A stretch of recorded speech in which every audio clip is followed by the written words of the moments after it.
ሐኪም ቤት ግን ማለት በጣም ብዙ ሰው ይመጣልና በጣም የሚያሳዝነኝ ብዙ ጊዜ በጣም የሚያሳዝነኝ የምር ወንዶች መጥተው ሲታከሙ በጣም የሚያሳዝኑት ማለት በቃ አጠገባቸው ሰፖርት የሚያደርጋቸውን ሰው ብታዩ ምናምን የእውነት እግዚአብሔርን የሆነ በቃ እናታቸው ብቻ ነች በቃ ብዙ ጊዜ የምትመጣው ሐኪም ቤት ይዛቸው መጣው ወንዶች ሱሰኛ የሚሆኑ አሪፍ ላይ የሚሆኑ ምንም የሚሆኑ በቃ አብሯቸው የሚቆሙ እናታቸው ብቻ ነች ሐኪም ቤት ወይ ደግሞ ብቻቸው መጥተው እና ያ ነገር ትንሽ ይገርመኛል። ሴት ልጅ ግን ብትሆን ወይ ቦይ ፍሬንዷ አብሯት ይመጣል ወይ አባቷ እናቷ በቃ ብቻ አጀባ በጣም ብዙ።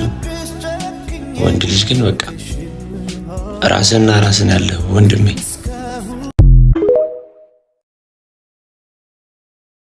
አለን ደግሞ አንዳንድ ሰዎች በቃ አለመታደል ሆኖ ነገር የሚገንብን አንድ ነገር ብለን ከተነፈሰን የሚናፈሰው ወሬ ሌላ ነው። በቃ ሰው ሊገለን ሊሰይፈን ነው የሚደርሰው። እኛ ፍጹም ነን በእነሱ አይን በቃ መሳሳት ፈጽሞ የተፈቀደ አይደለም።